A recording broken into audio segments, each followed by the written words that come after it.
So in the previous episode, we read about acceleration is equal to v minus u by t. We also read about negative acceleration, that is also called retardation or deceleration.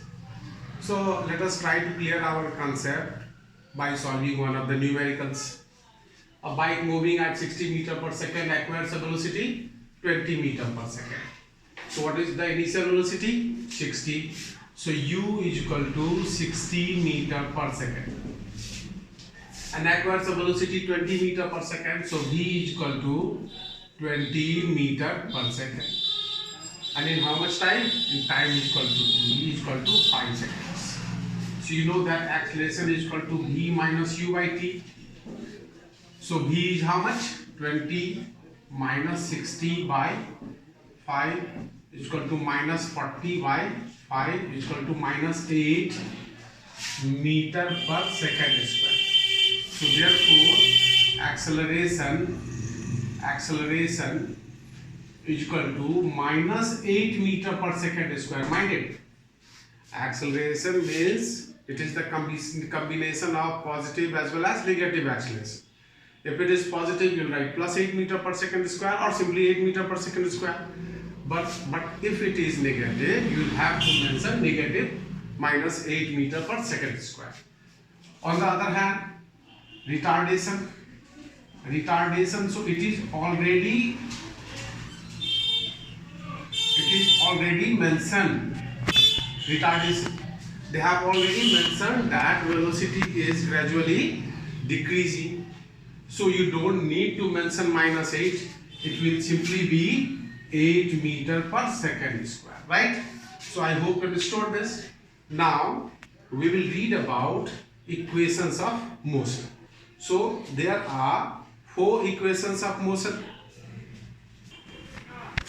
Okay, so now we are going to enter into a very important topic, that is equations of motion. But mind it, the equations of motion which we are going to read is only and only for uniformly accelerated body.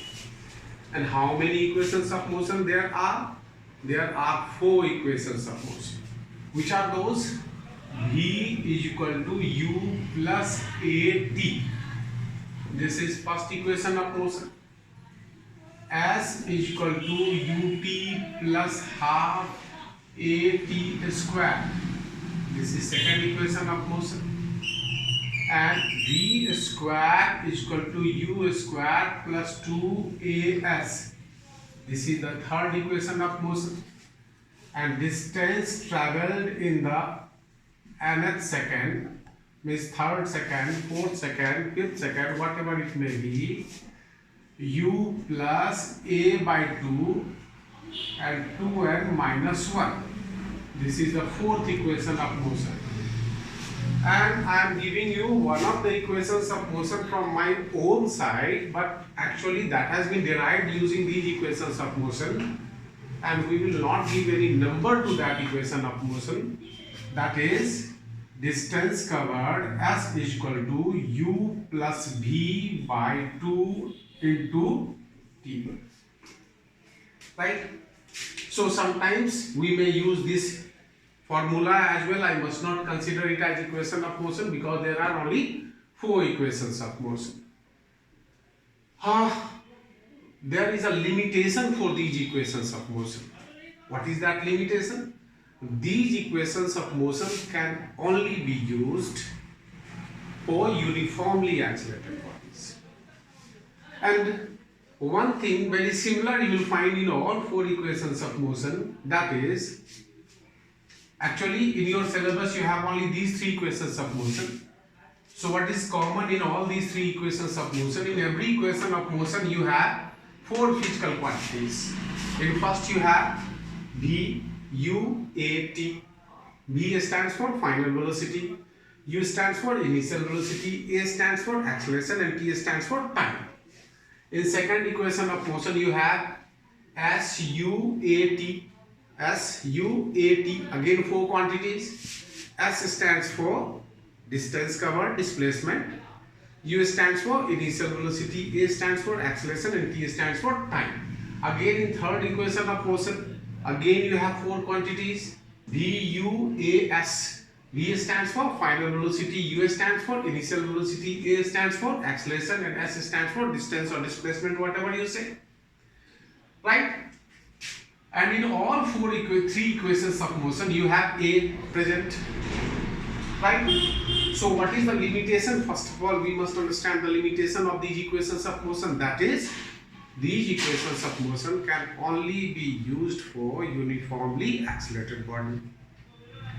And what is common in all three equations of motion? All three equations of motion have four quantities. Right?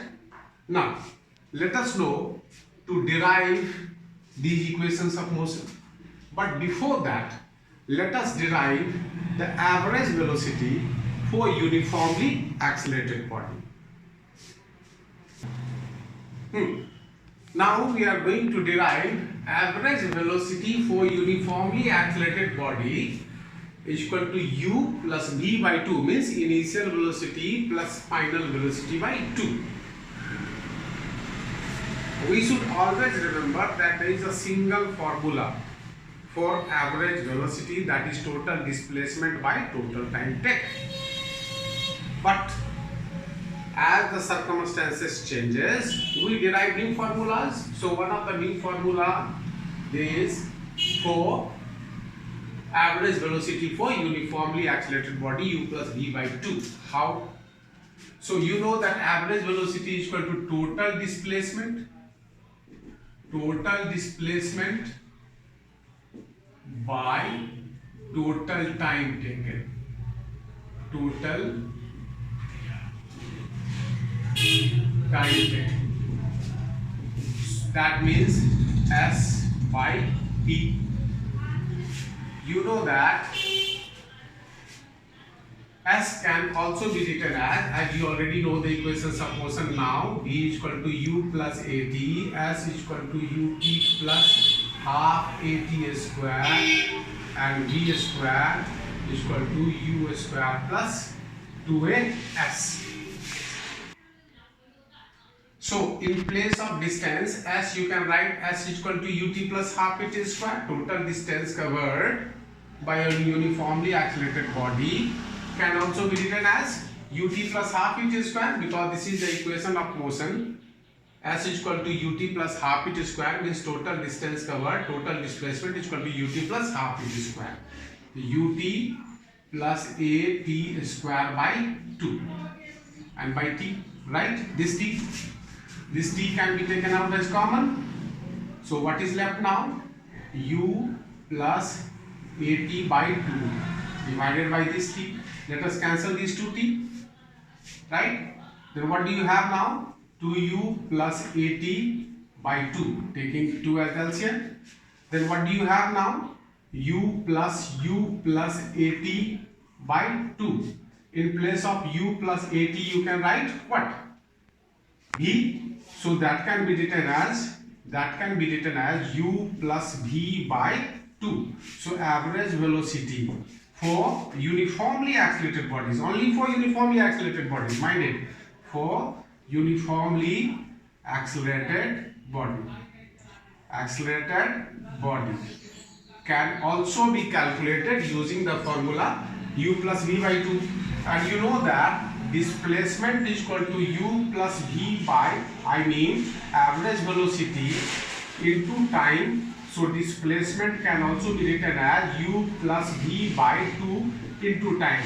So this was, I had written, if you see the previous board, I had written S is equal to U plus V by 2 into 2. So this formula can also be used to calculate the distance covered in many of the questions.